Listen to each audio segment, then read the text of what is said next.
자, 보이지? 네. 역시 한예종 문제야. 아래 예문을 참고하여 방문자가 나오는 두 편의 완전히 독립된 이야기를 완성하시오. 두 편의 완전히 독립된 이야기가 중요한 거야. 근데 이것도 이제 머리를 좀 쓰는 조금 더 고수들은 두 편의 이야기가 독립이 됐지만 우리가 시즌 1, 시즌 2처럼 독립은 완전하게 됐지만 연결성을 갖는 구조로 생각하는 고수들도 많이 있지.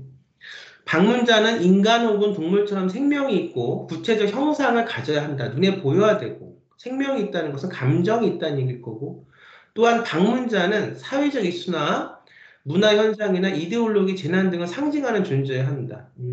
자, 방문자가 머무는 결말을 쓸 수 있고 떠나는 결말을 쓸 수가 있고 두 가지 다른 결말에 각각 이야기를 1500자 내에 1인칭 혹은 3인칭 소설 형식으로 쓰는데 이것도 마찬가지로 서사창작, 극작, 연극원의 서사창작과의 문제는 아니고 이거는 영상원의 연출 문제야.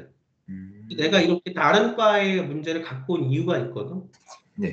지금 보면 1500자인데 소설적 형식으로 쓰는 거니까 만약 내가 이 문제를 접했다고 하면 나는 이게 두 개를 합치면 3000자니까 독립된 이야기를 쓰지만 연관이 있는 독립된 개별적인 이야기 속에서 시즌 1, 시즌 2처럼 연관이 있는 이야기를 한번 써볼 것 같은데 어떻게 했는지 볼게. 네. 우선은 본문을 읽을게.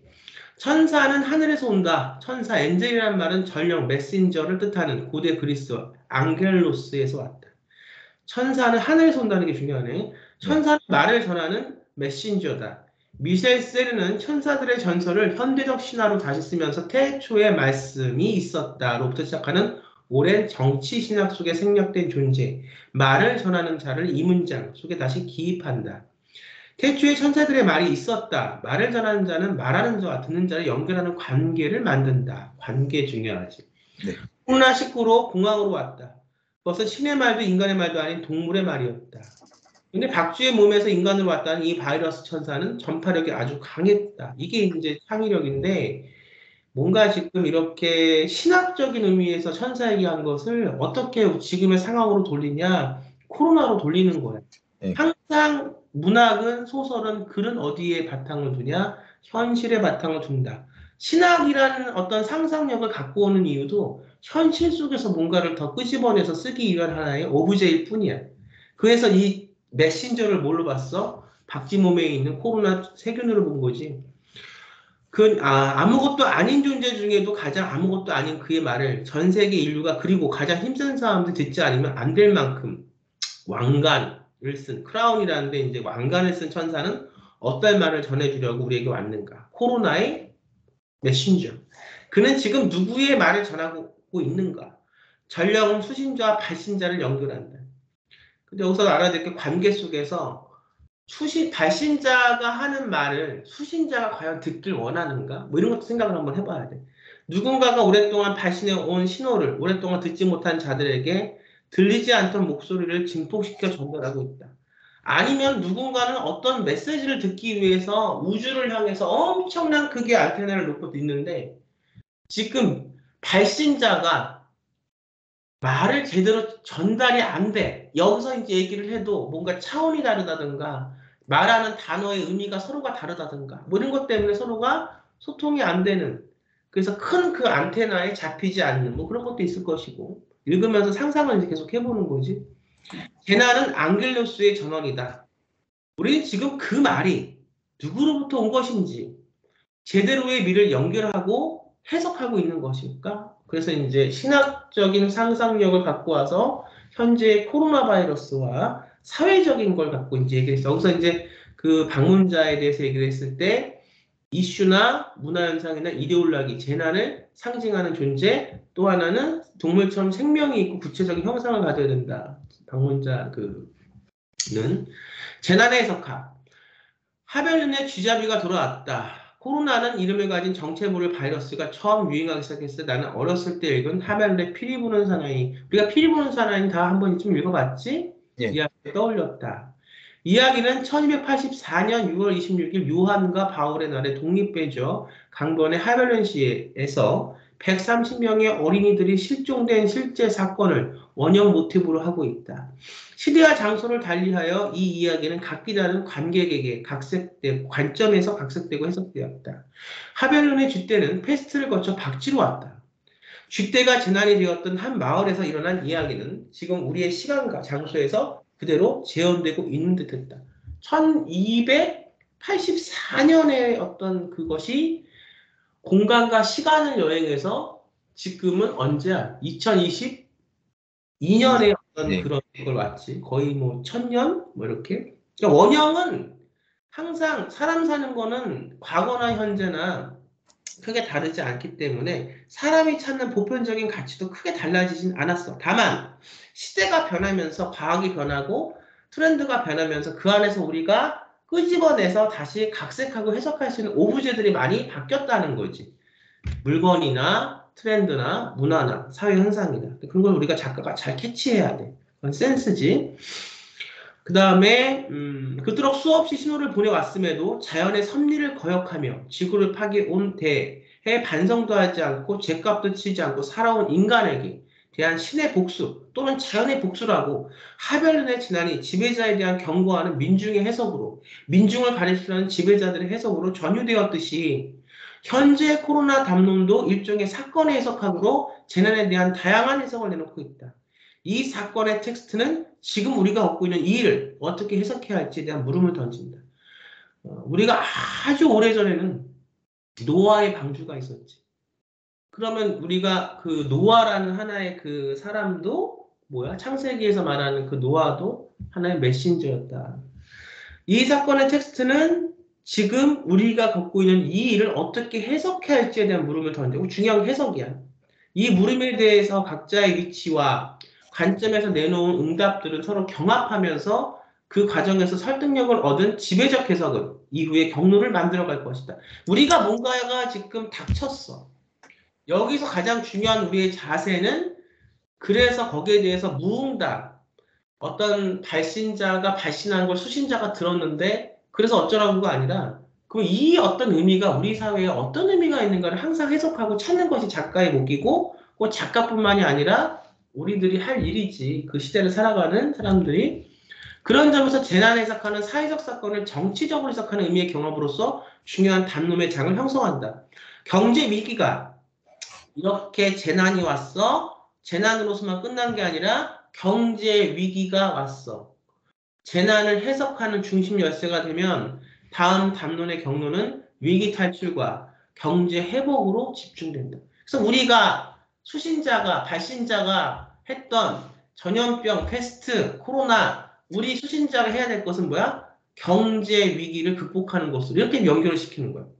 나도 요즘에 그 문제 아카데미에서 경제 위기 회복 단편 소설 공모전, 시나리오 공모전 이런 걸 하고 있는데 네. 그렇게 많이 들어오지는 않아. 시만 많이 들어오네. 그래서 비상 정상이 이 해석의 중심에 놓이면 그 다음 이야기는 당연히 정상성의 복구로 전개될 수밖에 없다. 지금 나오는 뉴노멀이다. 뉴노멀이 뉴딜, 포스트 코로나 같은 담론은 이러한 해석 투쟁의 결과다. 그러나 재난 자체에 대한 해석이 제대로 안 된 채로 너무 성급히 새로운 이후 포스트로 해양하는 것 같다. 이것은 누구의 메시지일까? 누구의 메시지야? 사람의 목소리입니다. 지금 어떤 사람의 목소리야? 돈 많은 사람의 목소리입니다. 그래? 왜? 아무튼 돈이 많던 적던 이 지금 이후에 포스트로 이행된 너무 빠른 이것은 누구의 목소리냐? 지금 이 시대를 살고 있는 우리들의 목소리인 거지. 너무 성급할 수도 있다. 하나를 잘 마무리해놓고 또 다음 어떤 포스트 코로나 뉴노멀을 얘기해야 되는데 여기에 대해서는 마무리가 안 된 상태에서 자꾸 예견만 하는 건 의미가 없다 이런 얘기지. 네. 초기에 코로나19가 확산되기 시작했을 때만 해도 이 사태가 주는 신호를 해석하려는 시도들이 많았던 것 같다. 자연의 해석학은 사회 해석학을 요청했다. 사람들은 하늘이 맑아지고 별이 보이고 물이 깨끗해지고 이제 문제의 핵심을 이해하는 것도 중요한데 지금 한예종에서 영상원에서 출제한 이 문제의 어떤 그 맛을 이 문제가 갖고 있는 어떤 그 문체적인 어떤 재미도 있고 사고의 재미도 있고 보면 재밌어. 인간이 사라진 거리에 어디선가 나타난 동물들이 다시 찾아오고 모습에 감탄했고 지금까지 삶을 반성하고자 하는 성찰의 언어들이 나타났다. 그런데 팬데믹이 장기화되면서 모든 것이 다시 엉클어지기 시작했다. 정치인들이 무능했고 기업가는 탐욕을 멈추지 않았으며 사람들은 불안과 공포 속에 고립되고 지쳐왔다.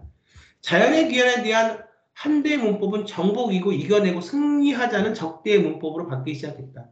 하멜리의 재난도 적대와 황대의 이중적 해석이 가능하다. 이것은 이방인을 경계하는 교훈으로서도 이방인을 환대하라는 교훈으로서도 이중적인 의미로 해석된다. 지금 우리를 찾아온 바이러스 천사는 어떻게 해석할까? 초기의 복수론이냐 징벌론에는 우리가 잘못 살아왔다고 하는 직관적인 반성이 작동하고 있었다. 하지만 위기론으로 전환되면서 전사회적 반성은 전사회적 동원으로 바뀌었고 전시 경제와 비상사태를 승인하는 전쟁 담론이 재난의 지배적 해석하도록 자리 잡았다. 이렇게 뭔가 자연도 뭔가 이렇게 경제도 어려워지면서 거기에 대해서 어떤 게 또 이렇게 메시지 담론들이 생겨났냐? 전쟁이라고 하는 담론까지 같이 왔지. 오늘날 우리가 코로나19 바이러스를 바라보는 시각과 하멜리의 사람들의 쥐떼를 바라보는 시각은 비슷하다. 박멸의 관점이다. 박쥐의 몸에 살고 있었다는 그가 인간의 몸으로 도시에 나타났을 때 우리는 박쥐떼의 습격을 당한 하멜림의 사람처럼 당하겠다. 넘어서는 안 될 문명과 야만의 경계, 인간과 자연의 경계를 넘어 온 그를 침입자로 대하고 제거와 추방의 계획을 세우는데 급급했다. 몰아내어야 할 이방인. 우리가 바이러스에게 들을 말이 없고 소통이 불가능하다고 단정하는 한 소통할 필요가 없다. 무조건 몰아내야만 한다. 단정한 난 그의 말은 영원히 해석 불가능의 지대에 놓이며 어떤 신호도 읽어낼 수 없게 된다. 사태 속에서 들려오는 메시지를 끝내 우리가 듣지 못한다면 또는 듣고도 아무것도 하지 않는다면 재난은 우리 아이들이 한 명도 남지 않고 모두 살 때까지 끝나지 않을지도 모른다. 이제 이런 것들이 굉장히 내가 좀 이런 것들을 공부를 많이 하고 싶었어. 글 쓰는 것도 중요한데 네. 비문학을 좀 읽으면서 뭔가에 대한 어떤 담론들에 대한 공부도 많이 해야 되거든. 네. 좋아. 문제를 풀면서 보니까 과학자들이 코로나19 바이러스의 유전자 구조와 염기서를 밝혀냈어도 우리는 여전히 속수무책이다. 그것이 무엇인지 말할 수 있다는 것과 그가 누구인지 알 수 있다는 것은 전혀 다른 문제이다. 굉장히 중요한 얘기예요. 네. 무엇인지 본질을 말할 수 있다는 것과 그것이 본질을 잡고 있는 담론과 형상만 바라본다는 것은 달라. 너 사람을 볼 때 어떤 사람을 다 안다고 말해도 그 사람의 우리가 뭐 순이, 영이, 뭐 철이라는 사람의 어떤 형상은 알아보지만 사실 그 사람이 갖고 있는 본질이 뭔지는 우리가 쉽게 알기 힘들지. 네. 전자는 지식에서 나오는 후자는 관계에서 나온다. 중요한 말이야. 이건 아주 문제로 나온 지문이지만 굉장히 좋은 지문을 갖고 왔어. 전자는 지식에서, 무엇인지는 지식에서, 누구인지는 후자에서. 네. 그 다음에 전자에 대응하는 것이 과학적 설명에 후자에 대응하는 인문학적 해석일 것이다. 백신과 방역에만 매몰려 있는 현실은 과학적 철학의 불통과 빈곤을 동시에 드러낸다. 지금 이 사태 속에서 결핍된 것, 그래서 지금 우리에게 가장 필요한 것은 과학기술적, 방법론적 대안을 넘어선 인문적 해석과 정치적 상상력이다. 앞으로 우리가 어떻게 이 어떤 메시지를 받아서 해석해서 더 나은 담론 속에서 살아갈 것인가. 당장 눈앞에 병을 고치는 것도 중요하지만 이 병이라는 것이 우리에게 어떤 코로나 블루가 19가 우리에게 어떤 의미가 있는 것인가를 끊임없이 생각해봐야 돼. 인문학적인 상상력으로. 이 글은 그런 관점에서 재난을 성찰적으로 해석하고 여기서 벗어나기 위한 길을 정치적 상상력을 통해 찾아보려고 한다. 어디로 가야 할 것인지를 찾기 위해선 재난이 어디로부터 왔는지를 먼저 내가 누구인지를 알기 위해서는 내가 어디서부터 왔는지를 알아야 되는 것과 똑같은 거야. 이 손님은 우리가 자신에게 그것을 묻기를 요청하고 있는 것인지도 모른다. 찾아온 손님, 적인가 친구인가. 재밌네. 그러기 위해서는 이 낯선 방문자를 적이 아니라 손님으로 바라보는 것부터 시작해야 할 것 같다. 고대 세계에서 낯선 방문자, 이방인, 외부인에 대한 두 가지 시선이 동시에 존재한다. 먼 옛날 사람이 사는 촌락 경계 저 너머 들판 끝에서 사람이 살지 않는 곳을 통과해서 누군가가 나타날 때 사람이 살지 않는다는 게 아니라 내 인식과 내 의지, 내 지혜의 한계가 저곳은 너무 먼 곳이니까 내가 가보지 않은 곳이니까 사람이 없을 거라고 내가 생각한 거지. 근데 반대로 저 끝에 사는 사람들은 내가 이방인인 거야. 저 사람들도 그렇게 나처럼 생각해. 저곳은 너무 멀고 저곳은 내가 가보지 않았으니까 저곳은 사람이 없을 것이다. 그럼 두 사람의 관점에서 상대방은 다 이방인인 거야. 나도 누군가에게 이방인이 될 수 있다는 거지. 사람이 살지 않는 곳을 통과해서 누군가 나타날 때 그는 필경 손님 아니면 도둑 중 하나이다. 하지만 또한 주인이 그를 어떻게 응대하느냐에 따라 그는 적이 될 수도 있고. 그래서 내가 얘기했지. 성경에서 얘기했던 아브라함과 롯의 태도에 따라서 응대하느냐에 따라서 적이 될 수도 있고 친구가 될 수도 있다. 선입견이 굉장히 중요하다. 환대는 적도 손님으로 만들고 적대는 친구도 찾아온 이로 적으로 만든다. 관계 항상 중요한 거야.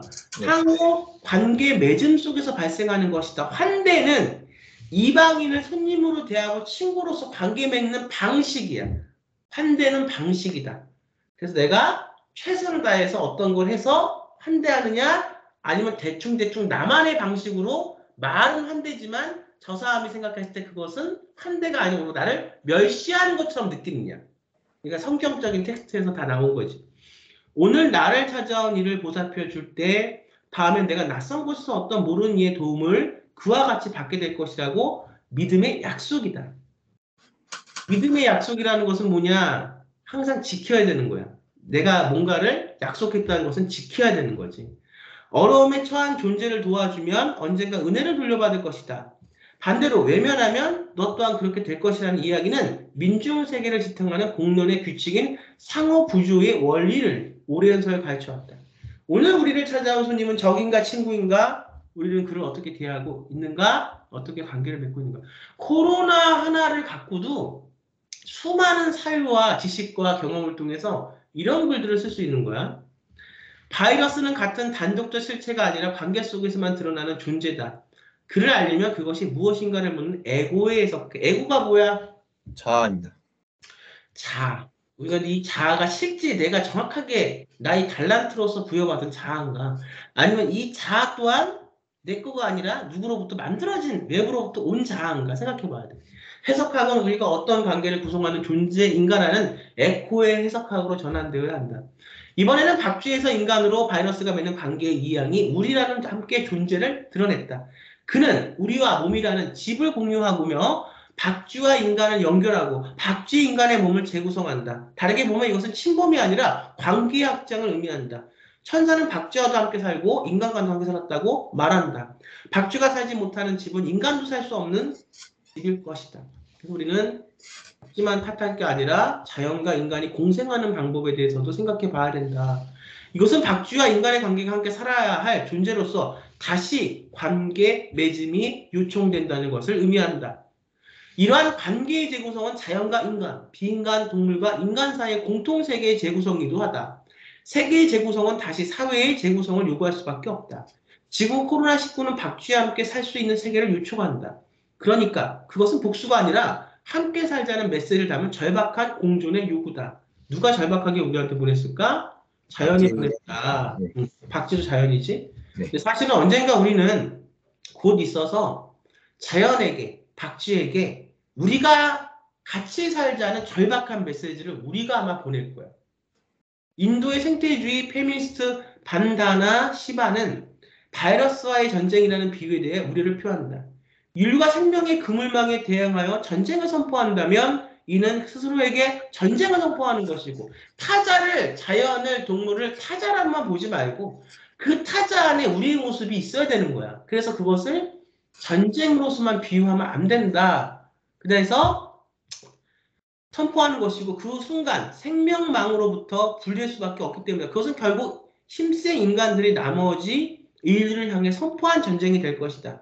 코로나와의 전쟁은 이미 코로나보다 더 많은 이들의 목숨을 위협하고 있다. 실제로 많은 분들이 돌아가셨지. 그게 이제 굉장히 애달픈 부분이고 우리가 앞으로 성찰해야 될 부분이야. 코로나가 전체 인류 중 1%의 목숨을 앗아갈지를 모른다는 전망은 코로나 퇴치를 명분으로 한 전쟁 상태가 90%의 인류를 생존의 위험에 빠뜨리고 있다는 또 다른 현실을 갖고 있다는 거야. 지구 국가와 기업이 주체가 되어 수행하는 코로나와의 전쟁은 지금까지 지구의 약탈들이 해왔던 지구에 대한 전쟁의 연장선상에 있다. 인도에서 이미 3천만 명 이상의 생계의 터전을 잃었고 스웨덴의 집단 간염을 통한 집단 면역 실험은 사회를 공리주의적 생체 실험장으로 만들었고 국내 우리 상황도 크게 다르지 않지. 모범 방역 국가라는 타이틀을 뒤에선 삼토와 일터를 빼앗기고 생계와 생존을 위협받는 사람들, 우리 작가들은 이런 모습들을 우리가 확대해서 이런 모습들을 우리가 찬찬히 들여다볼 수 있어야 되는 거야. 모리를 구한다는 전쟁에서 약탈들만 계속 쓰러진다면 그것은 과연 누구를 위한 전쟁인지 우리는 물어야 한다. 자연을 친구로서 대하는 것이 아니라 위험한 적으로 간주하고 정복의 대상으로 바라보는 것, 그것은 서구 지배자들의 근본 관점이다. 서구 남성 전사 귀족의 자연과 운명에 대한 정복 정신은 근대 자본주의에서 자본가적 비루트로 이어진다. 자본주의 정치 경제학은 자연에 대한 침략과 약탈에서 성립한다. 자연에 대한 자본의 약탈, 여성에 대한 남성의 약탈, 남구에 대한 북구의 약탈, 후진국에 대한 선진국의 약탈, 노동자에 대한 자본과의 약탈은 모두 동일한 근원을 갖는다. 근데 이 글도 사실상 쓰여진 지가 오래돼서 예시가 많이 지금 변했지. 우리는 종종 자연에 대한 인류의 약탈을 말하며 자연과 인간을 대립시키지만 이 약탈적 인간은 모든 인류가 아니라 인류의 특정한 집단을 뜻한다. 그들은 오랫동안 스스로 인간의 대표를 자처해온 인간으로 귀족이었으며 사제였고 전사였던 자이다. 자이고 지금은 그 모든 것은 삼위일체의 신성을 가진 자본가다. 삼위일체에서는 어디서 나오지? 보통 성경에서 근데 이제 이거를 예, 예. 자본가. 그럼 지금의 신은 누구야? 돈 많은 사람입니다. 이렇게 신학적인 상상력에서 지금의 우리 처한 상황을 비유해서 얘기할 수 있는 게 문학인 거야. 그러니까는 내가 왜 성경을 읽고 내가 왜 이런 게 아니라 내 지식이 인간이 갖고 있는 내 어떤 인식의 영역의 확장을 위해서 성경도 읽을 수 있는 거고 불경도 읽을 수 있는 거다.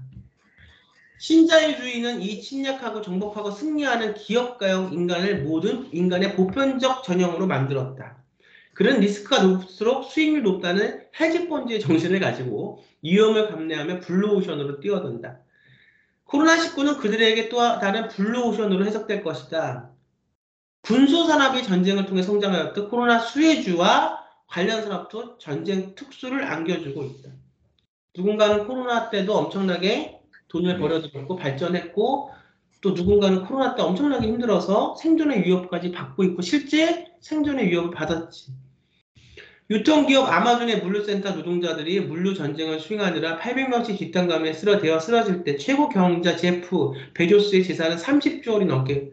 그러면 자연을 못 살게 굴고 자연과 상생하는 법을 몰라서 코로나라는 어떤 그 메신저를 통해서 왔어. 근데 우리가 네. 힘들어졌어. 그래서 또 그 안에서도 기회가 열렸고 누군가는 잘 살게 됐고 누군가는 쓰러졌어. 이런 상황이 계속된다면 우리는 또 우리가 생각하지 못했고 우리가 차별했고 우리가 관심을 두지 않았던 그런 상대 대상들에게 또 우리는 뭐 어떤 전원의 메시지를 받게 될 거야. 이것을 생각해 봐야 돼. K방역이라 불리며 세계적인 방역 성공 모델이 된 한국에선 최선선에서 바이러스의 사투를 벌이던 보건, 의료 노동자들이 굉장히 고생이 많았고 지금도 고생을 많이 했고 그분의 희생들이 굉장히 많았지. 코로나 전쟁이 영웅으로 칭송되었지만 비상사태에 투입되어 임금도 제대로 받지 못하고 노동권도 주장하지 못해왔던 간호사들은 자신들이 영웅도 전사가 아니라고 답했다. 자, 지금 우리가 이제 방문자가 머물고 떠나고 결말도 중요한데 이걸 읽고 나서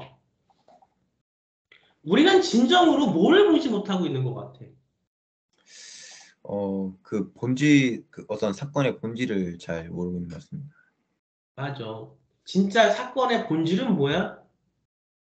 수신자와 발신자가 메신저를 통해서 소통할 수 있는 그 본질은 뭐야? 어, 그, 그 메시지를 좀 선입견 없이 좀 받아들여야 하고, 그거를, 네. 맞아. 그거를 하나의 단어로 얘기해봐.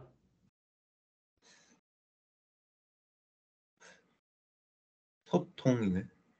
소통을 하기 위해서 소통은 하나의 형식이고 그 안에는 타자를 본질적으로 나와 함께 같이 생각하고 받아들일 수 있는 사랑이 있어야 되는 거야.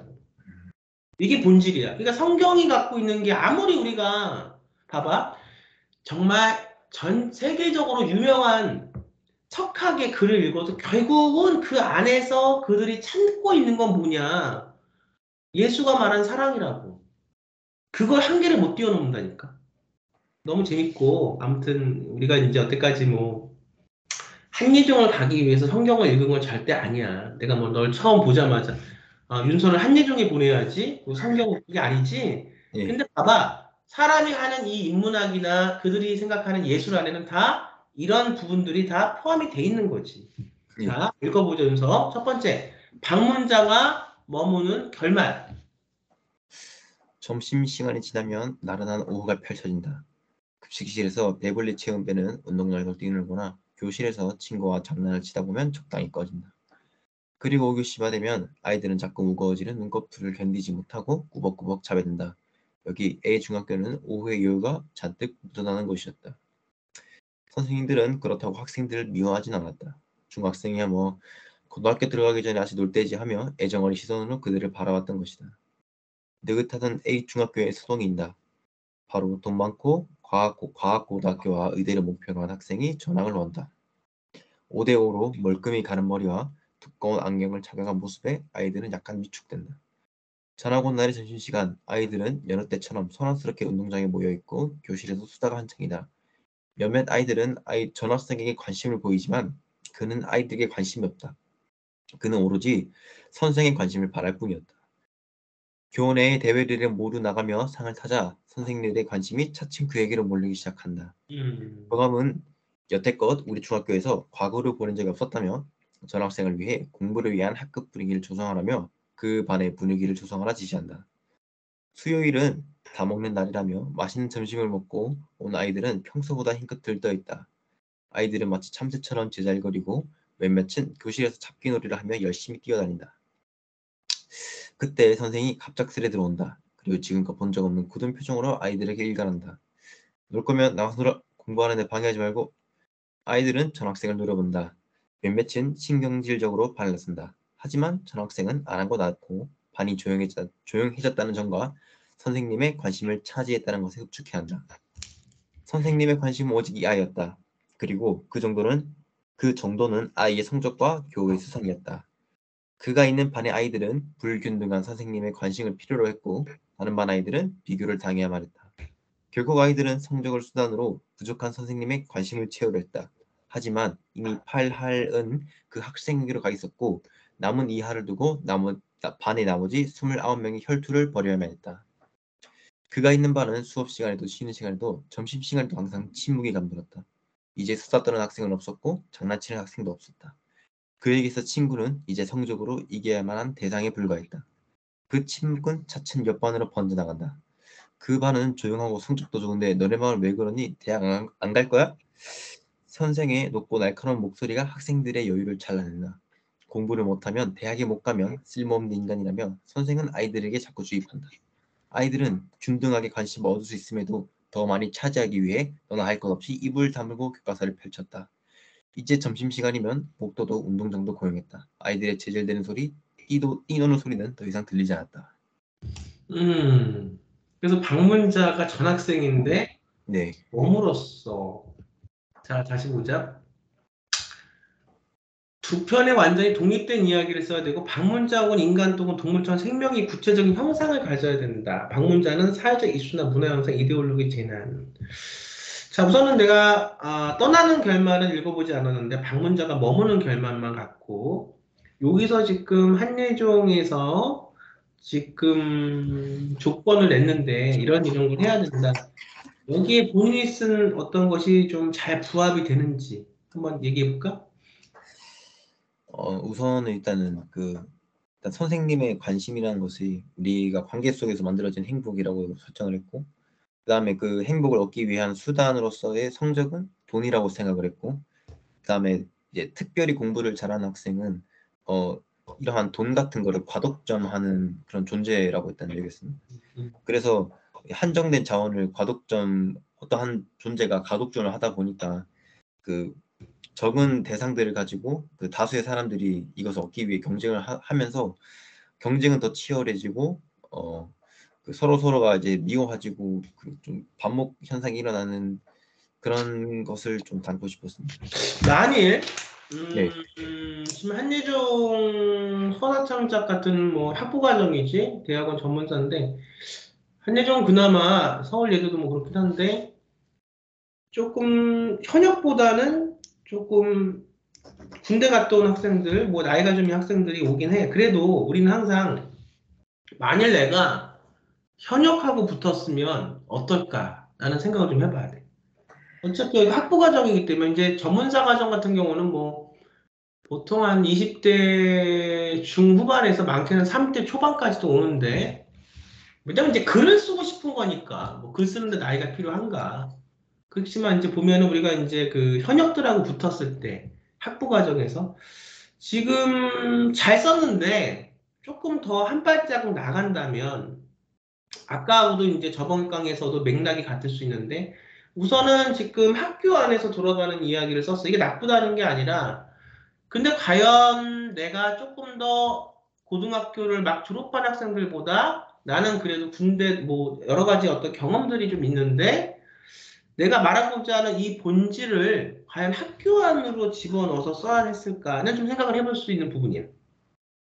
그래서 이거를 우리가 학교에 안에서 넣어서 우리가 다 누구나 알고 있는, 느끼고 있는 차별, 성적, 그 안에서 뭔가 군림하는 사람과 아무리 해도 발버둥 쳐도 안 되는 어떤 이 사회적인 현실, 이걸 학교로 지금 공간을 집약했는데 네. 만약 이거를 다른 공간에 조금 더 상상력을 이제는 한 단계 더 나가서 내가 하는 얘기할 수 있는 진심은 쓰되 그 진심을 담는 그릇은 약간 장르에 넣어야 된다. 약간 다른 시공간을 좀 사용해 봐야 된다. 이렇게 생각하면 더 그래서 이거를 학교를 안 담고 똑같이 여기서 너가 지금 말하고자 하는 본질은 똑같이 가져가되 이 장면과 공간을 다른 데 넣는다 보면 학교라는 공간 말고 어떤 공간이 있을까? 지금 한번 생각해 볼까?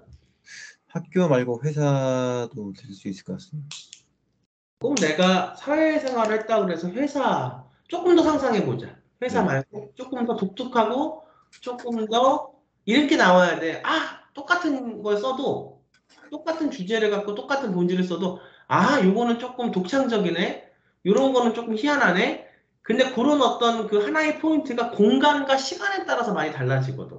우리가 사실은 영화를 보면 SF 영화들을 보면 사실은 인생 사는 얘기가 다 똑같은데 그것이 조금 새롭게 느껴지는 것은 시공간이 조금 다르거든. 그래서 조금 더 우리가 생각했던 것보다 조금 더 생소하면서 신선하게 느껴지는 거야. 자, 뭘 넣으면 될까? 시간과 공간을 좀 바꾸면 백악기 시대는 너무 건나요? 백악기 시대 좋아. 백악기 시대로 이제 가서 그 다음에 이제 그 운석이라는 자연재해가 떨어지고 그 다음에 자원 같은 것들이 한 곳에 좀 한정돼 있다 보니까 그것을 놓고 버려지는 암투 같은 것을 좀 담아내면은 어떨지 좋습니다. 근데 그래도 이건 똑같아. 그렇지 말고 두 개의 공간을 같이 이어봐 시간을. 백악기와 그럼 학교를 한번 이어볼게. 이러면 이제 두 가지를 이으면은 뭐가 새로운 게 나오는 거야. 그러면 어떻게? 이 방문자가 어디서 와야지? 그냥 일반 사실적인 걸 갖고 이렇게 뚜벅뚜벅 걸어서 전학을 왔다는 것보다 좀 더 재밌으려면 이 방문자는 미래에서 왔다거나 아니면 저 먼 과거에서 왔다거나 뭔가 상상력을 조금 더 우리가 넣어야 돼, 이제는. 그런데 봐봐, 재밌는 거는 미래에서의 어떤 그 지금 같은 이런 어떤 그 독식 형상, 미래에서의 이런 현상이 지금 우리가 생각하는 것은 중요한 가치가 우리는 이렇게 물질인데 미래로 가다 보니까 미래에서는 이미 물질이 다 풍요로워. 왜냐하면 AI나 이런 로봇들이 잘해서 인구는 점점 줄어들고 사람들이 사람을 안 낳아. 왜? 사람이 사람을 본질적으로 싫어해. 그래서 사람이 사람을 누가 엮이는 게 싫고 죄다 자기 AI 하나씩 끼고 살아. 그런 세대야. 좀 상상을 해보면. 그래서 애를 낳는다는 것 자체는 생각도 못할 일이고 그러다 보니까 미래에서는 아이를 가질 수 있는 이런 어떤 그 몸적인 육체적인 이런 기능들이 점점 감소하는 거야. 그래서 미래에서는 아이만 하나 낳아도 엄청나게 나라에서 그 아이를 다 키워. 진짜로. 이런 시대야. 좀 상상력을 발휘해야 돼. 그랬는데 이 미래에서 그런 아이가 지금 여기로 왔어. 지금의 우리 한국에 이런 시대로 온 거야. 너가 이제 교육에 대해서 얘기를 하고 싶은 것 같으니까 학교로 왔다. 그랬을 때 이 방문자가 머물었을 때는 어떤 결말이 났을까? 한 단계 조금 더 나가보는 거야. 지금 보면 예, 그냥 너무 이렇게 순박한 모습만 보여. 이렇게 보면 이제 20살에 갓 성인이 된 젊은이의 모습만 보이는데 그렇다고 너무 여기다 막 화장하고 막 그 뭐 이렇게 메이크업하고 이러는 얘기가 아니라 이렇게 순박한 모습이 보여서 참 좋은데 만일 현역하고 똑같이 이걸 붙었다고 하면 내가 조금 더 현역보다는 나이가 있기 때문에 더 조금 더 독창적인 걸 보여줘야 합격이 되거든.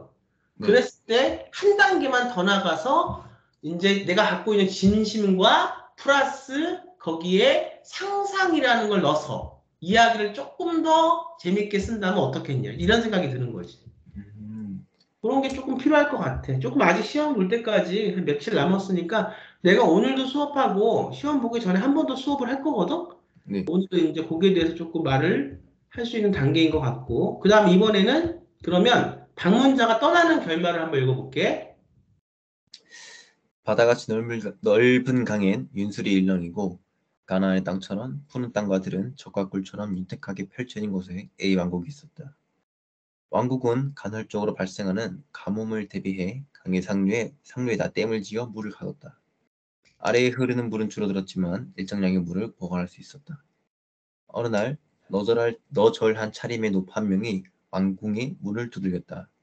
옷차림새가 거지꼴이라 병사들은 그녀를 막았었다. 무슨 일이십니까? 창을 든 병사가 물었다. 밥 좀 얻어먹을 수 있겠습니까? 노파는 꺼져가는 촛불같이 금방이라도 쓰러질 듯한 몸짓으로 병사에게 매달렸다. 왕은 이 사실을 알고 노파를 들여보내겠다. 노파는 병사가 제공한 음식을 허겁지겁 먹어치웠다. 빵과 고기가 입과 옷에 잔뜩 묻어났고 와인을 벌컥벌컥 마셔댔다. 왕은 와, 그녀를 보곤 뭘? 참으로 안쓰럽다고 생각했다. 여기 왕국에 먹을 것이 넘쳐나니 필요하다면 언제든 찾아오십시오. 왕은 노파의 어깨를 쓰다듬으며 나긋한 목소리로 말했다. 노파는 고개를 숙이곤 빵과 고기에 눈물을 뚝뚝 떨어뜨렸다. 다음 날이 되자 노파는 다시 왕궁의 문을 두들겼다. 한데 이번에는 그녀의 가족들을 모두 데리고 온 것이었다. 그들 모두 며칠을 굶은 듯 볼은 홀쭉하게 들어가 있었고 팔은 앙상하게 말라 있었다. 왕은 그럼에도 그들 모두에게 성찬을 대접하고 돌려보냈다. 하지만 며칠이 지나자 그 수가 점점 많아지더니 아예 군중을 이루는 것이었다. 왕은 저 거지들은 대체 어디서 왔단 말인가? 이 왕국에서 굶는 사람 없을 것이다 하며 생각했다.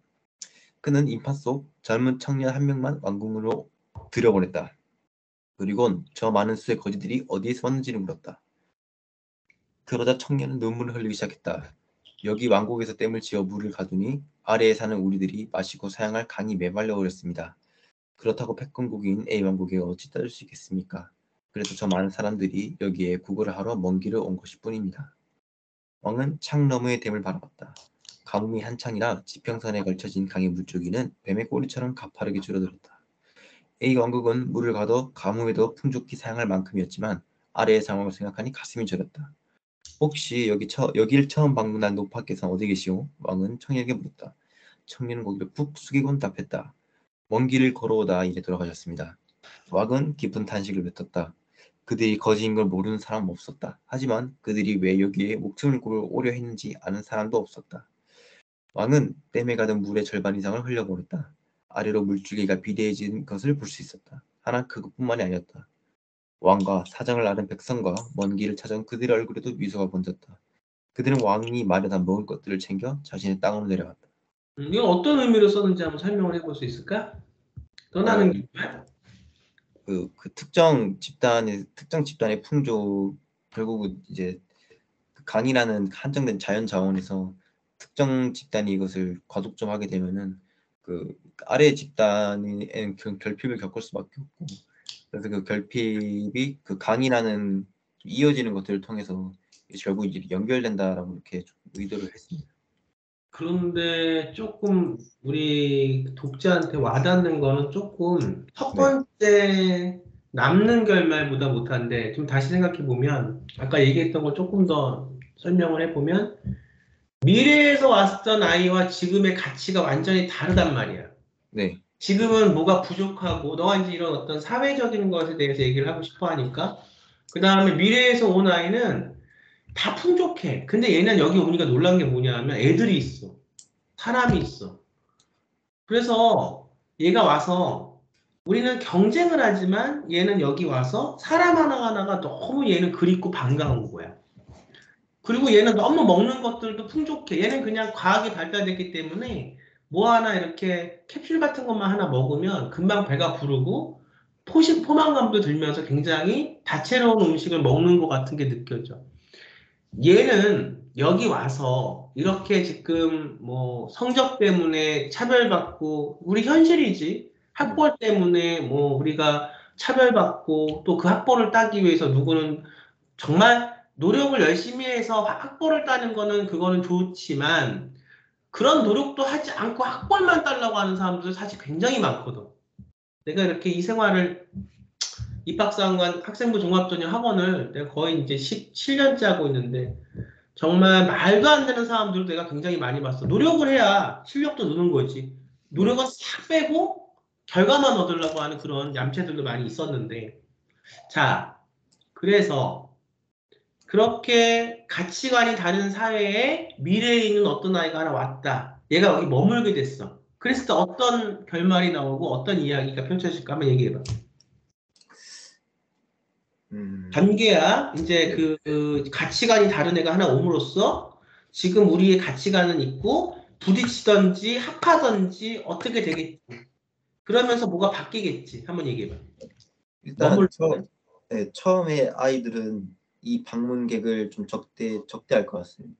적대하겠지. 왜냐면은 그 현재와는 완전히 동떨어진 얘기를 하고 있고, 그, 그 굳이 막 학교나 이런 거 안 가도 우리가 행복해져야 된다 이런 음, 좀 허무맹랑한 소리를 하고 있으니까 좀 적대적으로 대하다가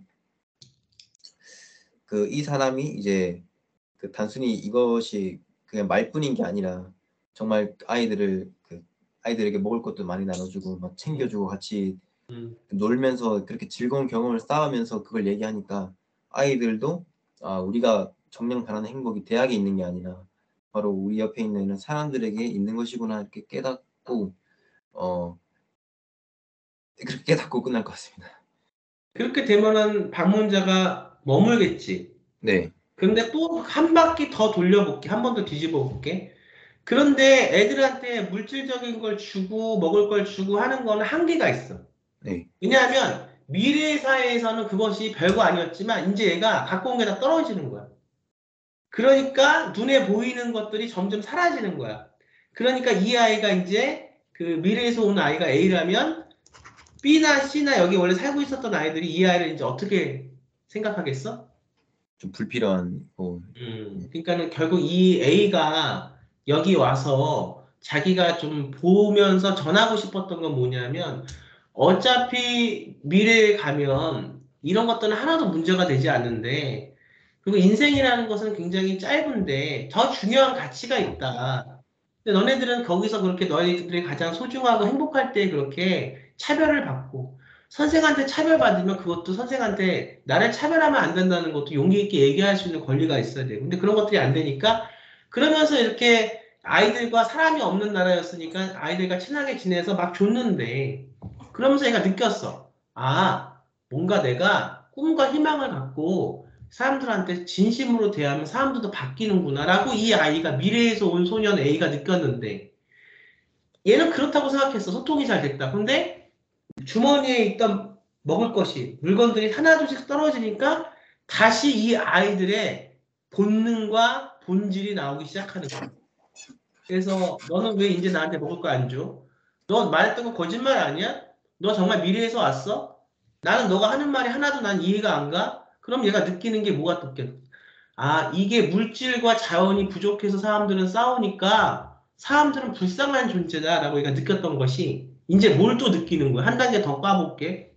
물질과 자원이 부족하기 때문에 싸우는 건 아니구나. 인간의 본성이 원래 이렇게 악하구나. 본질을 볼 줄 모르고 눈앞에 있는 근시안적인 것만 보기 때문에 이들은 이 과거 속에서 이렇게 미개하게 살아갈 수밖에 없구나 생각하면서 얘는 떠나겠지. 두 가지야. 그래서 이제 이야기가 똑같은 이야기는 아니더라도 항상 얘기할 때 지금 사실은 방문자가 떠나는 건 사실은 조금 더 무슨 옛날 이야기 같기도 하고 좀 잘 마음속에 와닿진 않거든. 그래서 이야기를 쓸 때 본질을 갖고 있는 거를 이 본질을 갖고 조금 더 시공간을 변화시키거나 조금 더 창의로운 것을 생각해서 글을 쓰되 이제 이번 요 문제에서 빠져 있는 게 뭐냐면 내가 그 안으로 들어가서 뭐라고 써 있어? 소설적인 이게 지금 영상원 연출가 시험인데 이 영상원 연출가 시험에서 뭐라고 나와 있냐? 영화 연출 1인칭 혹은 3인칭 소설 형식으로 쓰라고 돼 있잖아. 예. 사실 이거 문제를 우리가 받으면 영상원 연출가 전공을 하고 싶은 아이들이 약간 지금 좀 멘붕이 오는 게 우리는 서사 창작이나 문창과를 준비하기 때문에 소설적 형식이 뭔지를 알지만 이 감독이 되고자 하는 친구들은 소설적 형식이 뭔지를 몰라. 근데 굳이 여기다 소설적 형식으로 쓰라고 그랬어. 그러면서 이렇게 어려운 문장들을 자꾸 길게 써가지고 이것을 활용해서 인용해서 이 여기 있는 본질을 잘 읽어서 텍스트를 해석해서 쓰라는 거야. 이 의미가 뭘까? 소설적 형식이라는 말 속에는 뭐가 있어? 화자라는 말이 들어가 있잖아. 네. 그럼 이 화자가 더 적극적으로 우리는 알잖아. 서사 창작을 공부했기 때문에 이 화자가 더 적극적으로 그 안에서 움직여야 돼. 근데 지금 요 번째 글에서는 우리는 이제 더구나 소설 창작을 공부했기 때문에 얘기를 하면 내가 그 안에 화자가 이 시공간 안에 들어가서 뭐를 변화시키거나 뭘 변화시킬 노력을 하거나 그래서 남았거나 떠났다라고 하는 작가의 구체적인 더 직접적인 능동적인 어떤 그런 의지와 표현이 있어야 되는데 그건 보이지 않고 관조했어. 이런 상황만 이렇게 났어. 그래서 우리가 다 아는 지금도 차별을 받고 있는 그런 어떤 상황들, 뭐 담임이 얘를 편애한다거나 얘는 뭐 돈이 많다거나 이건 특별히 학교뿐만이 아니라 우리 사회 속에서도 비일비재하게 일어나는 일들이지. 그러니까 신선함이 없는 거야. 내가 그 안에 딱 한 자로 갖고 들어가서 화자가 이런 현실에서 내가 이거를 어떻게 바꾸기 위해서 노력을 했다거나 그래서 그게 남게 됐다거나 노력을 했는데도 인간의 본질은 원래 그러니까 내가 아무리 해도 안 된다. 그래서 난 여기를 떠난다. 그러면서 내가 그래도 나는 포기하지 않는다. 인간의 본질은 변하지 않아도 분명히 내가 미래에서 본 것처럼 인간의 본질보다 더 위대한 건 있을 것이고 그 위대한 게 뭔지는 모르겠지만 그거를 찾으면 어쩌면 저 변하지 않는 인간의 본성도 변할 수 있지 않을까라는 걸 생각하면서 떠나는 거예요. 네. 활동이 있고 액티브가 있고 그 안에서의 삶이 있고 아픔이 있고 화자의 어떤 그런 행동이 있어야 되는데 그런 것들이 지금 여기서 보이지 않고 그냥 어떤 상황만 이렇게 났기 때문에 조금 아쉽다. 네. 이렇게 무슨 말인지 알겠지? 네, 알겠습니다. 자, 이제 여기서 마무리하고 한예종 문제는 오늘 이제 24일까지 해서 빨리 단편 소설을 내야 되기 때문에 쓴 소설 갖고 전체적인 걸 읽으면서 얘기를 할 거야. 또 2분 있다 들어와. 예.